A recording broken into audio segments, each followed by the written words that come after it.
And yeah, we'll get in. Hey, Kaylee. Hello. Hello. Hello there. We're actually going to be live streaming on YouTube in just a second, hopefully. Oh, so if you want to zap your camera, I mean, you can leave your camera on if you want, but if you don't want to be on broadcasting on YouTube, I'd completely understand it. Yeah. So Okay. Okay, guys, that is it. It is now Is live, it happening? basically, yeah. If you could pop over to the channel kit and just make sure that everything sounds and looks okay, that the sound is going through and whatnot. Let's have a look. Okay. It looks good. Oh my god, it looks good. I'm not seeing it. Hang on. Why is it? Oh, after chat. Yeah. Okay. After chat exists. Oh, awesome. Hang on. So, yeah. Oh, God, yeah. So, oh, it looks like it's working. Yeah, it's working. Oh my god! Yay! It's streaming live! Woo! Oh my god! I'm going to give myself a little bit of a pat on the back about that. Right. Right. Change the link in the video, and I'll change the link on the Facebook page, so hopefully people come to the right place. God Almighty! What brilliant cluster! I got to tell you, Kaylee, this has just been a fucking nightmare. Honestly, I've just screwed George's monetization with that statement. But you know, my monetization. Oh, no. It's been a disaster. Anyway. That was awesome, though. The stuff we talk about, do you honestly think that ever monetize me significantly? It's like, I mean, come on, half of my videos are demonetized, or they're buried so deep, you know. I mean, the list of things you can't talk about on YouTube. You can't talk about basically anything morbid. You can't talk about like murder or anything like that. You can't talk about sex or being gay or anything like that. So I'm out. I'm done. Right. You know? Yeah, if you had people using like weird code words for things, yes. I've had to like look up, like what's that? Hang on. Yeah, did you see the one they used for COVID? Because the big video, some of the biggest channels on YouTube are the video game streamers and whatnot. They found that if they used during the pandemic, if they used the term COVID or the coronavirus, their channels got demonetized or the videos were buried so deep nobody watched them. So they started calling it the Backstreet Boys reunion tour. It was getting tickets for the Backstreet Boys reunion tour. But we all know what they meant. I do now. That makes a lot cleared some things up for me. Just in case, guys, here's the, that's hopefully, no, that's not the link. Hang on. No, that's the link to my studio. You don't want to use that one. I've got the direct link. I've just been sharing it. I'll Fantastic. I mean, we are on. It is working, I think. Yeah. No, it is working. Yay! I'm looking at this on the live stream. It's very exciting. That's fantastic. So, God, I don't even know. Like, okay, so how do we explain what's going on? Whose fault is this again? Whose bright idea was this? I'm not taking any blame or credit. None whatsoever. It's all you. That's all you. That is. Yeah. Okay. Actually, to be fair, it's been boiling away for a good old lot. I mean, when did you first sort of like moot the idea? Yeah, it's been about a year, hasn't it? I think. Yeah, it's been boiling away for about a year.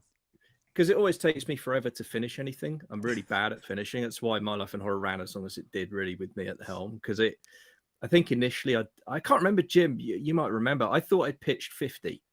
I think that was what we said, something like that. I think the idea was like, because that felt like a nice round number. It felt like, you know, that'll feel like, because if you're claiming sort of stuff that was a massive sort of seismic influence on you, I think there's only so many times you can make that claim. Yeah. Do you know what I mean? Before people start to get a bit like, really? Are you profoundly affected by everything? Is there going to be an essay about like the buttercups you saw when you were 3 or something? You know? Yeah. Well, this is it.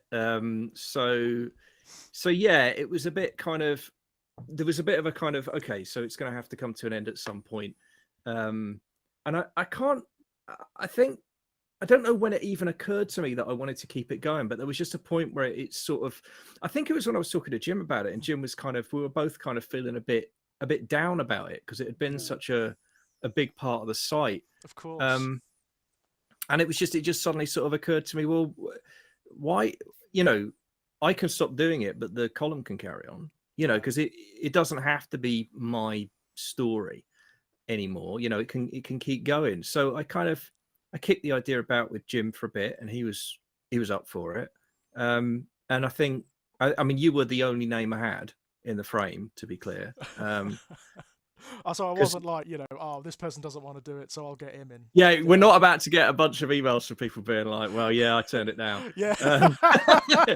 It really was like, you were the obvious person, because by that point we'd been working on, you know, we'd been working on our thing for a while. We've been working on like what the hell is wrong with us projects, really. Yeah.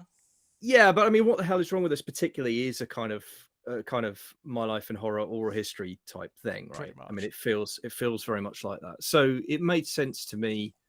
And you know, you foolishly said yes, so you're stuck with it now, man. That's it. Yeah. You are I'm now just like starting to realize the weight of it, you know? This is it. I'm done. Yeah. It's great. I mean, I've regenerated. I'm out. I get to be like, your era is over, right? Yeah, I get to be Tom Baker and sit with the popcorn every week now. You're the one who's got to deliver. Redesign the costume. Got to get a new sonic screwdriver and everything. Yeah. There you new go. Companions as well. I mean, wow. Yeah, who knows? Who knows? But no, I mean, in all seriousness, I mean, I've got loads of ideas for carrying it forward. I mean, if in format wise, I'm going to keep it pretty much the same, because I think just as a project, it's just a lovely thing. It's a lovely idea, having this sort of archive of experience, you know, of not just media, but of everything, how people become who they are. That's what really fascinates me about the project. And that's what I've enjoyed about reading it, Kit, you know? It's the fact that it goes to places, the fact that it's an exercise in sincerity, I suppose, and I love that. I love it to bits. Yeah. How you feeling about this, Jim? Man, it's a big thing for the site too. It is. I mean, I did tear up at the point when you on the video there, when you said, you know, this is the last one, and it was like, yeah, it's been a huge part, and it's not even the articles. It's how our friendship has grown over the years. You know, when you think, you know, it was just you know, I didn't know you at the start. No. And you know, we took a punt on each other, not just, you know, me on you. It was on each other, and it's been a joy to see that friendship grow. And I know us, and same with you, George, as well. You know, I am not the same person I was when I first met you people. No, it's so odd, isn't it? You know, I have my views on topics where I might still have been a bit. I don't want to use the word gammony, but you know what I mean? Because I didn't understand, I didn't know, right. Because I'd never experienced it. Because I have lived, until I went to university, I had such a sheltered life. Grew up in St Andrews, you know, you still make a joke about, you know, cannabis has just made its first appearance in St Andrews because it's so far behind. Right. And you know, yeah, it had the university, but it's always been the town and gown, and the two never mixed. I just want to let people who've just joined the call. So I'm really sorry to interrupt you, Jim. People have just joined the call. So this has been completely chaotic. We're actually streaming on YouTube at the moment. So if you've joined the Google Hangout, you're very welcome. But you are also streaming live on YouTube. Yeah, you may or may not want to do that. You are live on YouTube right now. If you would rather be watching this on YouTube, where you can join in on the chat, I'm going to drop a link in the chat here. Feel free to leave the meeting. If you want to stay in the meeting, you're very welcome to stay in here as well. That's absolutely fine, Gary. Lovely to see you, Gary. But I'm just saying it's completely up to you. You have the choice, but beware, you are actually streaming live on YouTube right now. If you're happy with that, I'm happy to see you. It's great to have you here. It's fantastic. And I've dropped a link there. So if you'd rather go and join us on YouTube, you're very welcome. Sorry, Jim, I interrupted you. Carry on. Yeah, so the pair of you have shown me, the error of my ways. You've expanded my horizons, the way I look at things, and I'm certainly not the angry, I want to burn it down and destroy everything person that I was a few years ago. You know, there's certain things that's going on within the whole horror genre that I know, you know what, just leave it. Yes, it winds me up. And every day I'm sitting there going, you know what, I'm going to do it. I'm going to do it. And I think, no, what's it going to do? Yeah. In the grand scheme of what's going on in the world, what happens in the horror genre is 99% of the time pointless and pathetic. Yeah. You know, unless it's something overtly, you know, racist, homophobic, transphobic. If someone's actually being an absolute bastard, yeah, it means nothing. And I put that a lot of that down to the pair of you. You know, yeah, I would have been out there, pitchforks, everything. Come on, let's go and get them.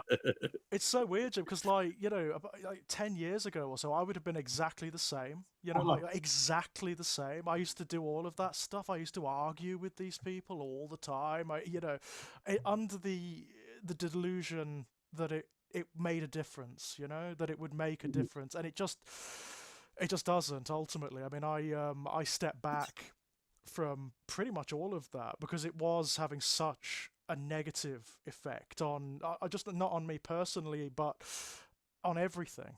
You know, it was giving people who didn't deserve platforms. It was giving them airspace. You know, it was exposing them to an audience they wouldn't otherwise be exposed to. So I just stopped. Like, so, you know, a big part when I started doing all this, the YouTubery, I used to argue with like the homophobes and whatnot all the time. And it became apparent after a while that I was wasting my time doing it, you know? I was totally wasting my time doing it. It doesn't matter what you say. It doesn't matter what you do. There is no moving them. There is no changing the bigotry or the prejudice. Sometimes, you know, but you're better off just being the better person a lot of the time. Demonstrating that they're wrong rather than arguing that they're wrong. I think I've blocked more Doctor Who fans today than in the history of my social media career. You know, one comment about how I haven't really enjoyed Jodie's run as the Doctor, but that's fine because she's not my Doctor. Right. It's not written for me. I think I made a comment. If the whole series was written for me, then we'll still have Adric, Tegan, Chameleon, and Turlo as the companions. You know, it's not my show. And no. I got all these sport analogies about, you know, it's like my football team if they do bad. It's not your football team. It's a piece of art that's for everybody. So, you know, rather than engaging them, block. It's like there's no point. Yeah. We're not going to argue with these people. They just don't care. Yeah, I'm kind of in the same boat, to be honest. I mean, I can't say I've actually enjoyed like the Chibnall Jodie Whittaker run. I haven't, but I'm not going to get upset about it. You know, I'm not going to, and I'm certainly not going to attack people who have. No, who have absolutely. enjoyed it. Is that Doctor Who's been going? Oh my God! Well, it's older than me. Yeah, for sure. So I think, you know, one Doctor out of what she's now, I can't even remember what number she is now, but, you know, one Doctor out of 50 years. She's only been in, what, 3 years? I think that's a pretty good run. Yeah, it's not bad, is it? Someone that, you know, you work with people, you know, how many people do you work with that you don't like? You just deal with it. You just move on, and then it's just I just feel happy that we've provided an alternative regeneration story tonight for the people. Yeah, that's right. Yeah, if you're not enjoying the Whittaker run, come and watch ours. Yeah, we'll entertain. You know. I did slip my guard with that guy today going on about how audiobooks aren't reading. Honestly, really. It's like, you know, they can't. It's like that. There are some people out there who cannot function unless they're belittling someone else. You know, they have no identity unless it's in reference to like how someone else is inferior to they are. It's like, I mean, also, I mean, it's ableist as fuck, right? I mean, it's ableist as fuck. Yeah. I would love to be able to do audiobooks, but I can't. Right. I'm dyslexic. I also have problems with auditory perception. And I listen to an audiobook, within 3 seconds, I have no idea what's going on. Right. I'm completely away, and I would love to, because was it Steve Chapman that put up a post about how he can't read because there's always something else going on? Sure, he put a blog post up on Facebook yesterday about it, and I'm the same. The only time I really read now is on the bus to and from work. Right. Because there's nothing there. There's no distractions. It's a 40-minute journey each way, so you know I get an hour and a half's worth of reading done each day, which you can't really complain at. But you know, I've been on holiday all week, and I think I've read one page. Right. I mean, I only found this out recently. I was utterly shocked to learn this. I have a friend who basically hasn't ever read like anything since they were in school, and the reason they've never read anything is because they have a particular form of dyslexia where they actually cannot. The nature of their imagination is such that they can't see images in their head. They have a different sort of imagination to most people. So reading a book is literally just reading text. That's all it is to them. But they discovered audiobooks, and audiobooks are completely different for them. Audiobooks they absolutely adore. And so now they're devouring everything they can get their hands on, everything they never really had access to when they were younger, up until this point, and they're in their 30s now. So a whole new world has opened up to them. A whole new world has opened up. And then you have these assholes just sort of like, oh, well, that's not really reading, is it? Fuck off. You know? The thing is, what would you rather do? Read a Terry Pratchett book or listen to an audio adaptation of it? Right. You know, with Tony Baldrick and all that. I mean, it's perfect. Yeah. I mean, don't get me wrong, it's a fantastic book. They're easy to read, but why not, if you can do audiobooks, why not have that extra added layer of immersion? It also, I mean, it opens up certain kinds of text as well that people might find more difficult to read, say, because of differing languages over time. Like Shakespeare is a really good example. You know, Shakespeare's work was designed to be performed, obviously. So when you have it in audio form, it blossoms. It changes the form of the whole thing, right? Well, you get the sense of the rhythm of the language too. I mean, Shakespeare's just, I mean, it doesn't, I'm not going to say it doesn't make sense on the page, but it's designed to be read aloud, and it does. It transforms it when you hear it.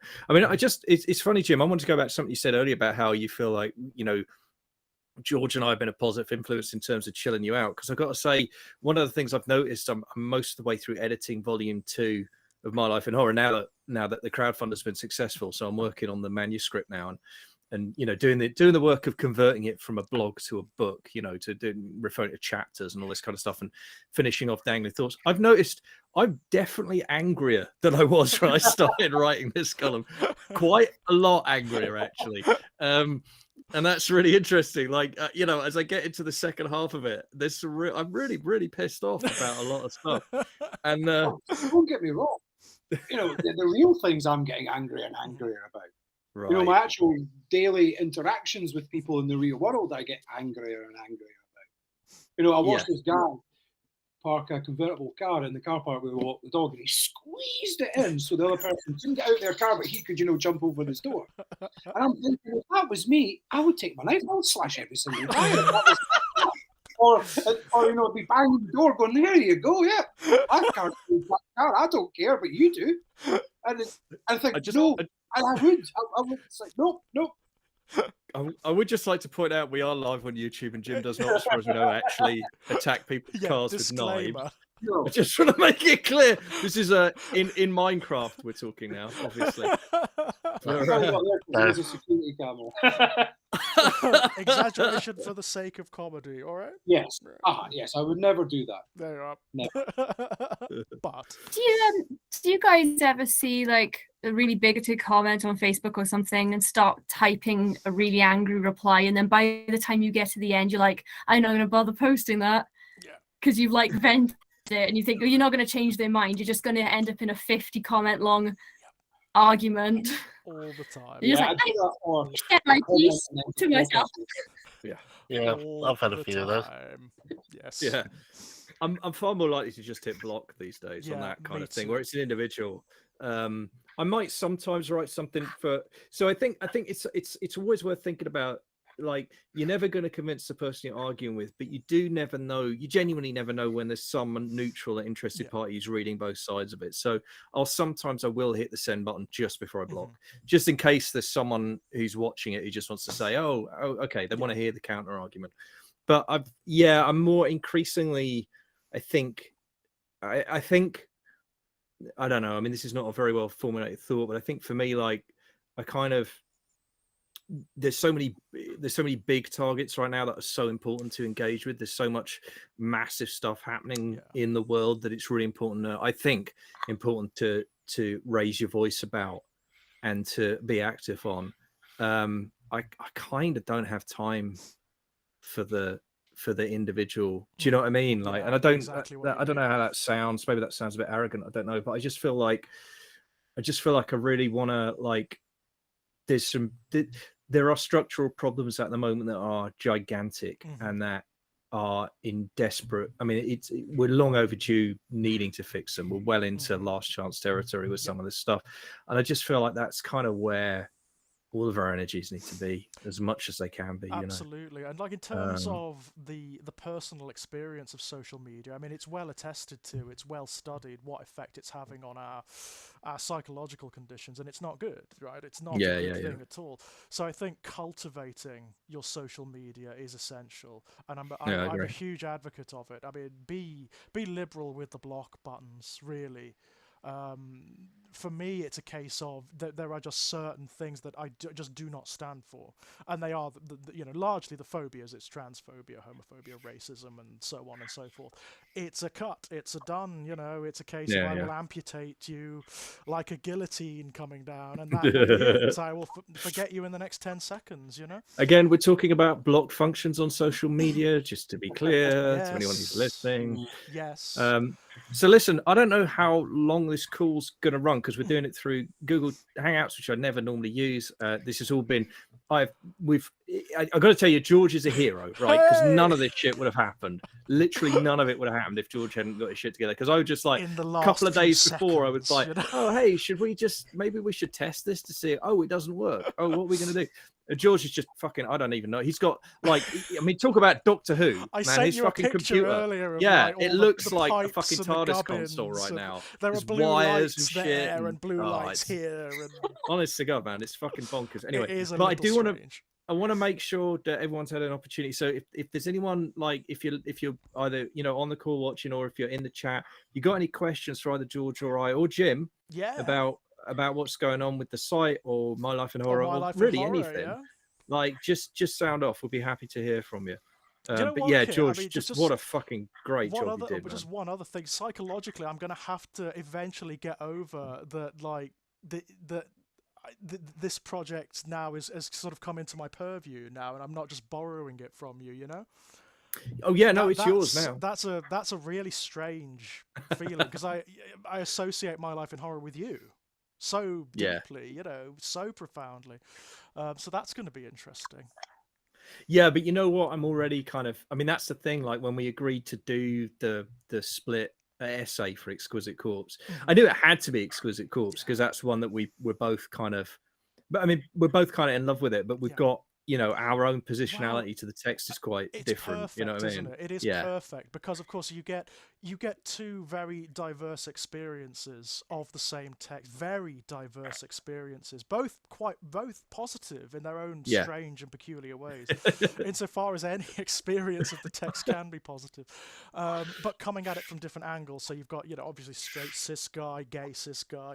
It's really interesting. Like as a project, it's fascinating, right? And for me, it's what I'm really excited about is what comes next, because when I read the second half of that essay, the first thing I thought was I'm so glad we picked this subject, because it was the perfect throw over to you, and what you did with it. I mean, you went to places I absolutely couldn't have gone, and I don't mean that in the sense of about writing, but again, it was just about positionality. Your positionality, and then it made me think shit, man, this is what we've got now.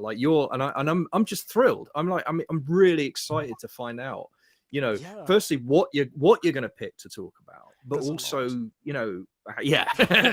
but also how you're gonna what's your angle going to be? What's your approach going to be? How much of the how much of the structure are you going to borrow, or how much are you going to reinvent? And I don't know, and I don't have to know. None of that's my problem anymore. But I get to be. I mean, I remember David Tennant talking about the great thing about, and I think Russell T Davies said it as well. They said the great thing about ending on Who was you get to go back to being in the audience. Right. So you can come at the project from a sort of external perspective now, which is fascinating. I mean, one thing I am going to do a lot more of now that I know how to do this. There's going to be a lot more of this in the project. I'm going to do My Life in Horror streams, definitely.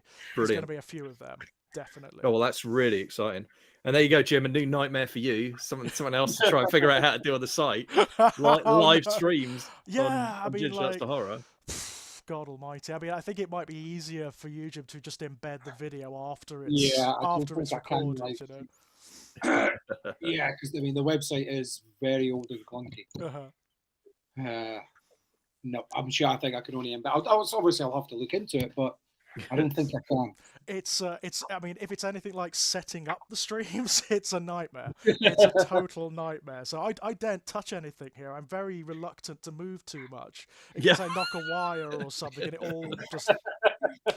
But no, I mean it's an amazing thing. I mean, I've got to express my gratitude to Kit for thinking of me for the project, because it has been an amazing thing to read. It really has. And getting to know you, Kit, even better through that project. Getting to know like how you intimately engage with texts and how those texts have informed you.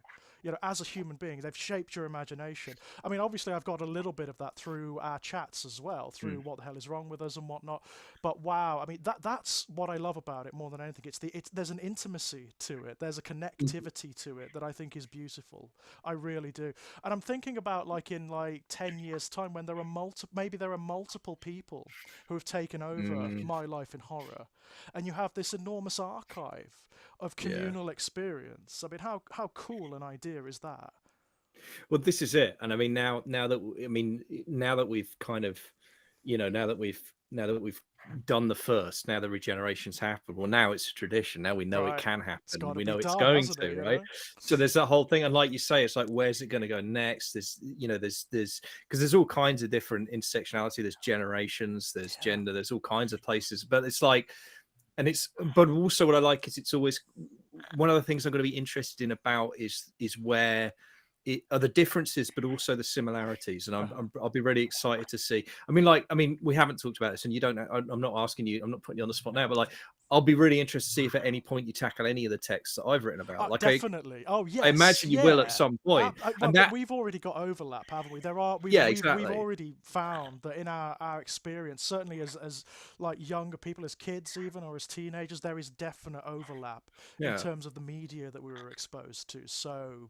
Yeah, and that stuff I'm going to be fascinated to see, and it's like where those happen and what they look like from someone else's point of view. Because I think, I mean, one of the things that this has made me realize, the whole project's made me realize, is just how, and this is not an original observation at all, but it's really brought it home with a great force, is just how personal everybody's relationship with art is. Yeah, you know, this idea of objectivity when it comes to engaging with art, I think it's so difficult, because it's like, it's not that the art as an object doesn't exist. Of course it does. There are things you can point at and say, well, this scene happens, or this line happens, or this whatever, this piece of description is art, you know, is this collection of words. I mean, there is a reality there, but the way that our individual psyches and personal experiences and the mood we're in that day, you know, and what we have for breakfast, and a thousand other things we don't even think about, come to bear on that moment of interaction and make it unique for everybody, make it different for everybody.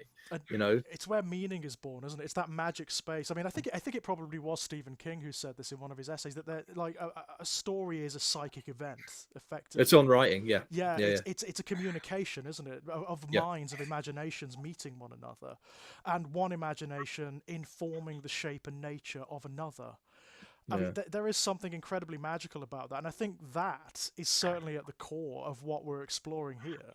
Yeah. I mean, the other thing I will say about it, and I think we're probably going to be running out of time in a minute, but the other thing I did want to let you know about is that, you know, and I can say this now because I've had it over. It's too late. Oh no! Oh, what's the catch? It's not a catch, but just be aware. This is like George. Solving the lament configuration, isn't it? You know, you think you're going to get infinite pleasure and you get hooks and chains, right? Well, all I was going to say was be aware, if you commit to this project the way I know you're going to, you are going to learn things about yourself too. Yeah, I know. And it's really, really interesting. Kaylee, go ahead. Can I ask a question? Sure. Yeah. Sorry. Can I just say hi to Jim quickly? This is the first face-to-face time I've ever seen Jim. I was wondering if you have like a favorite audience response to any of your articles, because the Lost Boys one comes to mind for me. Oh, that had to come up, didn't it? Did you know, Kit? Did you know that you were going to like kick the wasp's nest a little bit with that one? It's such a weird one, that. Not really, because I mean, firstly, like, the article's completely honest, right? I knew I had to write about it because it had been such a big deal. I revisited the film, And genuinely, when I first rewatched it, I was shocked. You know, I was shocked at how bad it was. I was genuinely just like, what just happened? You know, it's amazing how because it's so beloved as well, isn't it? Like, Yeah, it's well, so well, beloved. I You mean, know? but I mean, I think I'm too. I think I was too old to see it when it came out. no, Well, I still believe. I still believe. see, this is it. It's you had to do it, Kaylee. You had to kick it. It was all going so I well, couldn't resist. and it's look, they're eating popcorn in the chat now. It's kicking off. Oh, they're not. Look. Yes. Fisticuffs at dawn. It's just I think actually, you know what we were talking about just now is kind of interesting because it is instructive, right? When I saw it as whatever I was 13, 14, it was awesome. Definitely came out. Right, but I caught it on VHS like a few years later than that, God, so I would have been like I was something. yeah, right. I was like early teens, like the perfect age, really, early teens. And I loved it pretty much uncritically. And it was one of those things where I think part of the reason I crashed so hard into it when I rewatched it as an adult was because I went in expecting it to be kind of brilliant. Yeah. Like I was all psyched. I was like, this is going to be so good. This was so much fun. And it was just like after about the 20-minute mark, I was just like, Jesus Christ, this is bad. This is just fucking awful. And what's fun is that you can see in the article where I rewatched it, because what I did was then I watched it for a third time. By the way, I did this for real. I sat there with my laptop and I watched it and I tried to remember what it felt like to be a teenager. And I had an argument with myself while I was watching the movie and I typed it out. This is what I actually did for that. So that essay is like, I kept pausing the film because I kept, typing away, and it took hours. But I was determined to try and do honor to the teenage boy who'd loved that film without actually letting go of the really angry grown-up who resented having to watch it again because it was fucking awful. But what is interesting is, and this is what people forget about it, because I get so much shit about that essay from people who love the film. But what they forget about it is when I get to the conclusion, if you read the postscript to that essay, I do actually say, you know what? It's not the worst movie in the world. It really isn't. It's not even the worst Joel Schumacher movie, is it? It's not. Fair, Nowhere near. Nowhere margin, near. right? It might be the top. Better than Monster Squad. It might be the top half of Schumacher. I mean, but what my final conclusion was like, because when I rewatched it that third time, I was like, okay, I'm really going to cut this into pieces. And then I was like, hey, you know what? It's just bad. It's not. And I think where again it's that thing about expectation, and it's that thing about the baggage you bring to it, because the first that first rewatch I was hyped, and then my hopes were dashed and destroyed completely. But then the second time, the second rewatch when I was writing the essay, my expectations were so cratered that actually I was like, you know what? Yeah, you mellowed it's a little not bit. That bad. it's just bad. It's just not very good. It's not an evil film, is it? I mean, exactly. It's not like it doesn't have bad intentions. No, exactly. Whereas that first rewatch, that's exactly right. That first rewatch, it was betrayal. I felt betrayed by my teenage self. Like, what is wrong with you, kid? I'm trying to think it's one of these that's bound up to a particular time and place for a lot of people. I mean, absolutely. Are you going to slag off the Goonies next? Oh yeah, right. Now we will have words if you were going to do that, Kit. I'm telling you, then we would have words. I was at university when that came out, so it was obviously not aimed at me. Right. God, as Razor says in the chat, I'm not sure if almost 50-year-old me would enjoy Lost Boys as much as 15-year-old me did. That's it in a nutshell. Yeah. You saved yourself a 2,000-word essay there, Razor Bear, and a world of grief from everyone else who insists on telling me it's a fucking great movie. And it can work. I've always liked the craft, and I mean, in theory, far too old to have seen that when it came out. Have you ever had anyone, Kit, who's come at you really aggressively about Robocop? No. People fuck with me about it sometimes. Yeah. I got the worst one actually is one of my publishers who insists, I won't name names, but you'll all know who it was. Who keep every now and then he'll just drop in my chat like Robocop 2 was better, and like I'm over it. I'm over it, and it's like whatever. Like, Wow. I know when I'm being wound up. It's fine, I mean, at least that you can take semi-seriously. If they say Robocop 3, then you know that it's just bullshit. Right?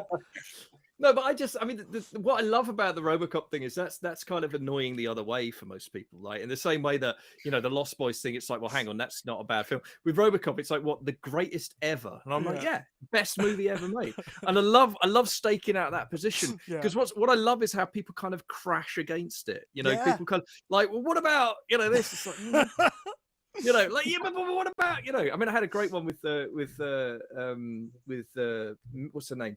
T. She goes by T these days. T Wood. T Wood, and they did a series of essays where we did Aliens versus Robocop, which was just such a joy to do. That was brilliant. Followed it on Twitter. It was great. Yeah. T's a superb essayist, and it was so much fun getting them with someone. And you know, T loves Aliens like I love Robocop, so it was, in that sense, it was a fair fight. But I had so much fun with that, because I really did just like it's fun. It's fun to commit to a position like that aggressively when it's ultimately a positive position. Yeah. You know, that's the thing. The trouble with Lost Boys is a bit crap, is it just upsets everybody. But weirdly, people don't get as upset if you say Robocop's the greatest movie ever made, even though it's kind of equally absurd a position to hold, really. But it doesn't bother people as much. So I don't know. Yeah. I'm trying to think of an equivalent position that like I hold, like a beloved film that everyone loves that I really, really, really hate, that I could really go to town on. I mean, the only thing I can think of, I can't think of anything from that era. The one I can think of that I could write, and I have written articles, Jim, already, is the fucking Conjuring movies. Oh, not a fan. I could go to town on them. Yeah, me saying I don't get involved in any drama anymore. I did have a go at someone on Twitter going on and on about how brilliant The Conjuring was and how, you know, based on the true story. I'm like, yeah, here we go. Yeah. Fingers in here. I was like, oh. You know, it's just, I view those people as the same people who still want to watch the new Jeepers Creepers movie. Well, but I will say, technically got nothing to do with it, but he's still his name is still there. He's that's right. And it's like, no, not a chance. Nope. No, he's not directing it anymore, though. Not that I particularly any wish to see it. No, but people who've never seen the first two, because it's been so far. Is it 2 or 3, 4? Is this the fourth one? Is this the fourth one? I thought this is the third, isn't it? Is that right? Something like that. Something like that. I can't remember. There was the first one, the one where they were sitting on a bus, and then there was the one where he became like a flipping transformer. His van had all these stupid harpoons and traps and everything in it. It was haven't seen that one. Yeah, there's a scene where there's a guy for some reason he's got like a machine gun on top of his Jeepers Creepers van, and there's a guy trying to get his flesh gun to work, and the Jeepers Creepers running through the field going rah, rah, rah. Yeah, yeah. I thought I'd seen them. Are you sure that's not a dream you had, Jim? No. Or a Scooby-Doo episode, possibly? Well, there is still that TV program that I am convinced is real, but nobody else can remember it. And if it's a dream, then this is a dream that stuck with me for 30 years at least. Everyone seems to think it's a Doctor Who. It's not. Someone gets like attacked by like a cord in their house. It's like late 70s, very early 80s. That's what I'm sure that's when it was. And then he goes out in the back garden, and there's like a plant pot. Oh god, this is going to sound embarrassing. It's like a turnip vegetable human hybrid thing, and he starts smashing it with a garden fork, and I can still see it now. So it can't be a dream. Dreams can't. And nobody, I've asked everybody who I would think would know, even on that Facebook page, was it from childhood? Nobody else can remember it. The closest I can think of is like some scenes in stuff like Invasion of the Body Snatchers, you know, where you do have like the vegetable people being forked and whatnot. My mind went to Troll 2. Oh, possibly. Yeah, could it be Troll 2? I'm going to have to go and try and find that now. There you go. Be warned, Jim. Officially the worst film ever made. No, I'd argue that actually. No, isn't that Troll? There's that Troll 3. Yeah, that's fair. There's worse than Troll 2. It's bad. I mean, my God, is it bad? But it could be that though, couldn't it? There are like scenes with vegetable like human beings and what it could be that. I will say though, remember the classic quotes from that film, and all of the context is gone from my memory. So great, isn't it? What was it? Oh my God, they're eating Oh. her, and then they're gonna eat me. Oh, Oh my my God! Forever and God. ever and ever. Yeah, Oh, that brilliant. sounds great. It's epic. Troll is it's like watching The Room.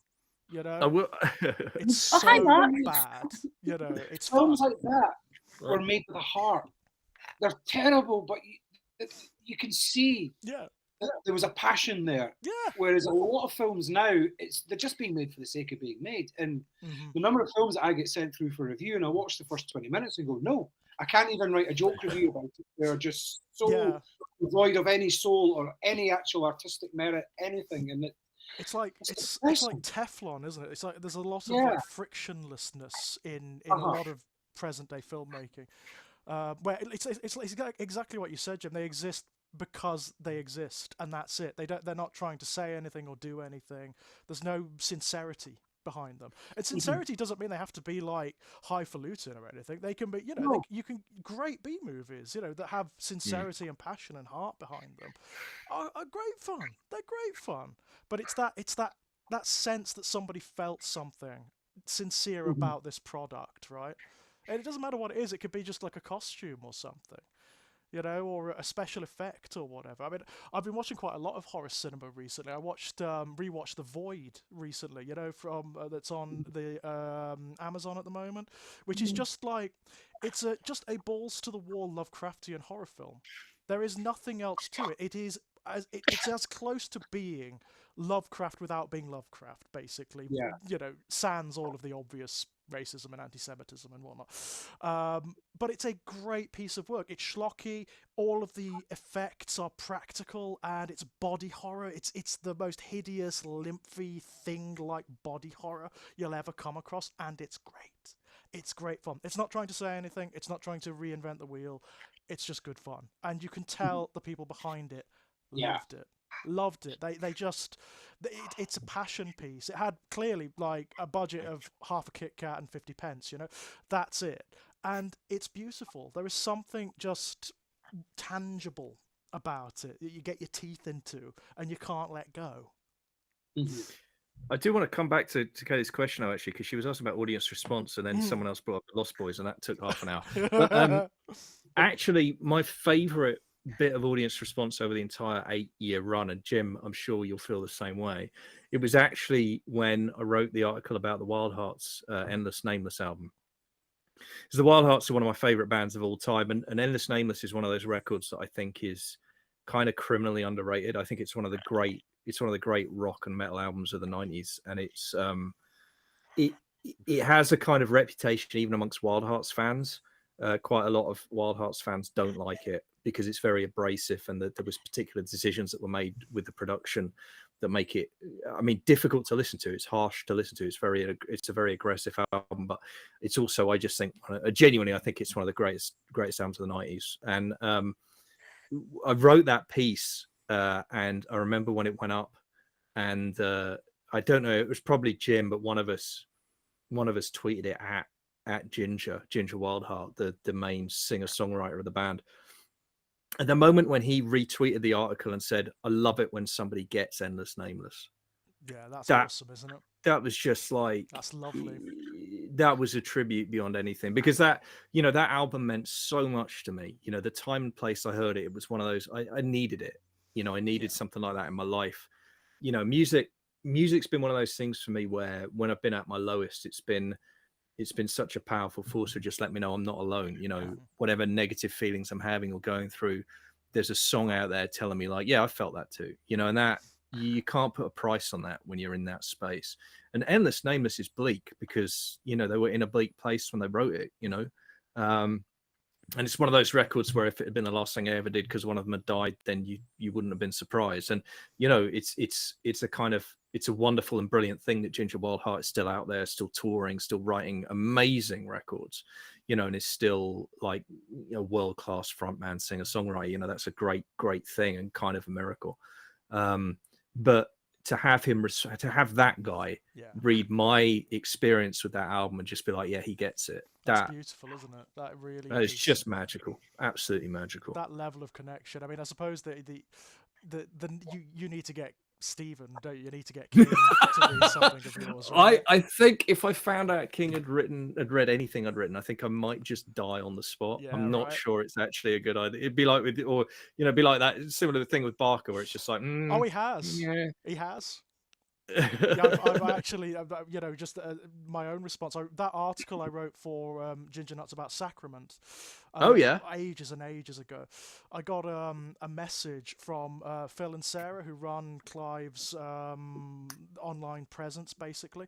Okay. And they just said, just to let you know, Clive has read that article, and Oh, man. he was moved by the fact that you understood it and that you responded to it.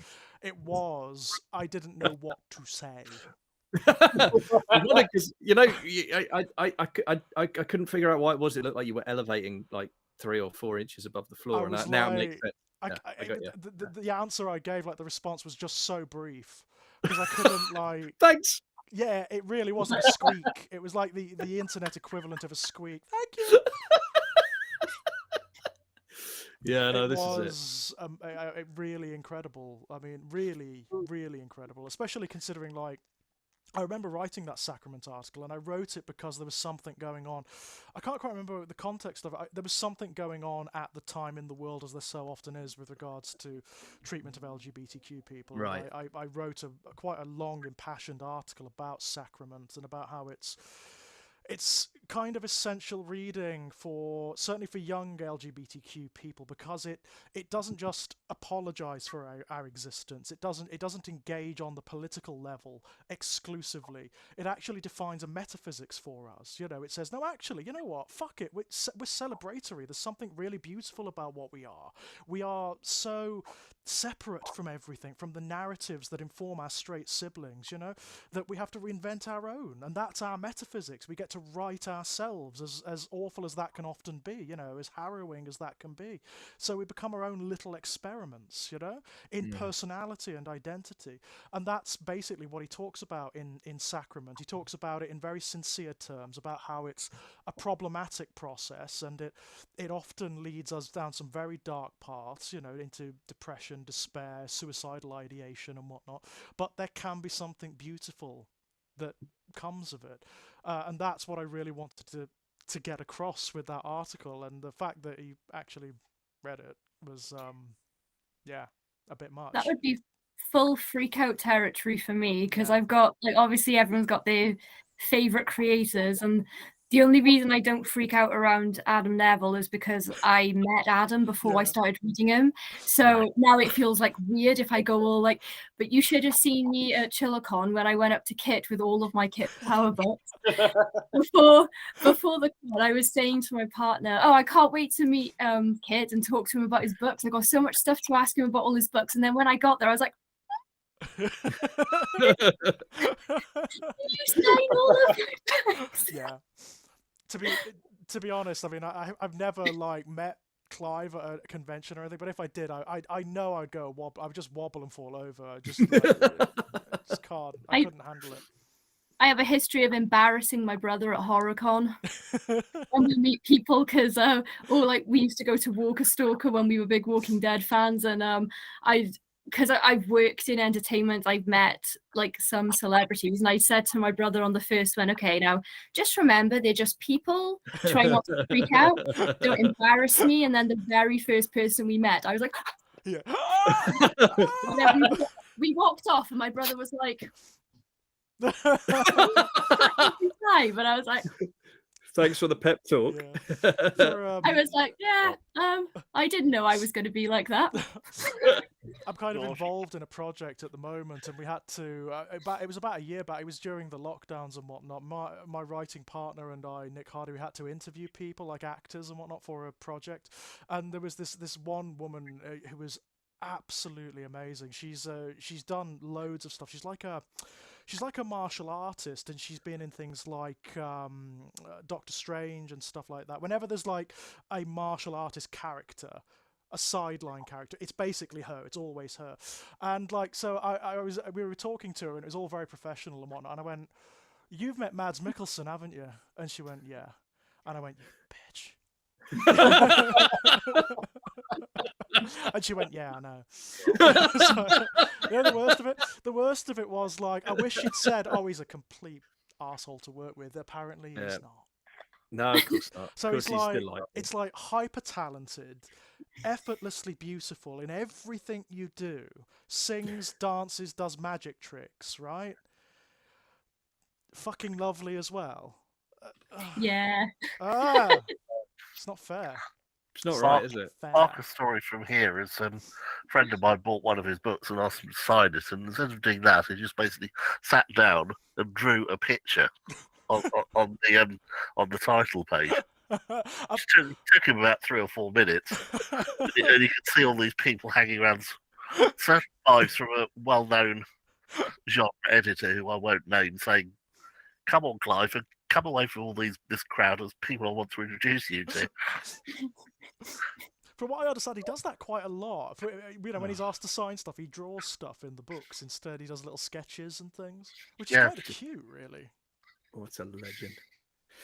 Anyway, it's been a delight talking with you all, but I've actually got the last essay still to write. So I think I'm gonna go and get that done. Cool. Well, guys, thank you so much. This has been great. This has been amazing. Really. Thank you. Thank you for talking to us, and I'm hoping that we can gather you all together again for one of these, because I think this is great fun, right? No, I'd love to. Now that we know how to do it, now that we know how to do the technical bit. Normally, I hate kind of doing this sort of thing because I get very camera shy, and you know, I'm like that, you know, classic school kid, you know, loud at the back of the classroom, but as soon as you ask, not me. But no, you know, thanks. just quickly going back to, you know, you had Ginger Wildheart, you've had Clive Barker. Mm-hmm. I think my favourite experience was when the director of the Sharknadoes films emailed me to say, "Thank you, you're the only reviewer who's ever actually understood what I'm trying to do with these films." Oh, brilliant. I'm sure the line was something like, "This film is utter pish, but I love every minute of it." I'll take that. Yeah, absolutely. That's brilliant. I love it.